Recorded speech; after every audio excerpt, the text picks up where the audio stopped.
Wala. Hindi yan. Wala naman ang prayer request niya. Shana. Okay, let's have a word of prayer.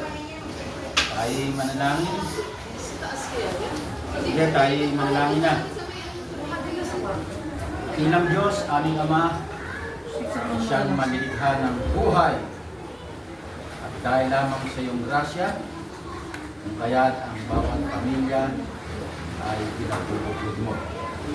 Ito ang layon mo sa bawat pamilya, maging maligaya at merong pagkilala kay Kristo at mayroong pagnanais na makinig ng salita ng Diyos mula sa Biblia. Kami po ay sama-samang dumudulog sa iyo na binigyan mo pa ng panibagong grasya ng buhay si Shana. At dalangin po namin ang kanyang mga magulang. Iyahan po sila ng kalusugang mental, emotional, physical, and spiritual health. Sa gayon, makapagtaguyod sila ng pamilyang paghaharian sa Kristo. At magtataguyod ng pamilya, ng sentro, ay si Kristo at ang salita mo sapagkat yun ang magbibigay ng magandang buhay. Dalangin po at mithiin o wish ni Shana ayon po sa binulong niya sa akin.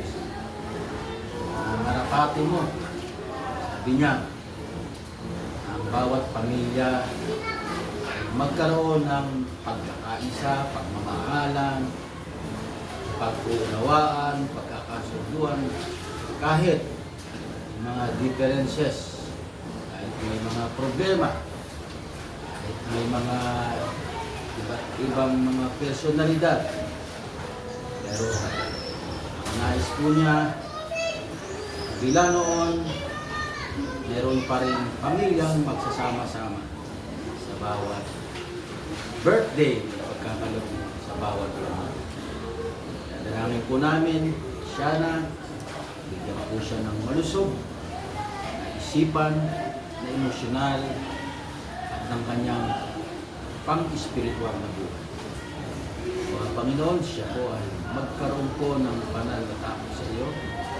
Lumaki siya ang mayroong pagnanais, maging mabuting anak, higit sa lahat, magkaroon ng pagnanais na makinig ng salita ng Diyos. Walain po ang buhay ni Shana at ang pamilya niya. Sa ngalan ni Kristo, salamat po sa grasya ng pamilyang nagsasaya at nag-uunay. Amen. Happy birthday! Happy birthday to you! Happy birthday!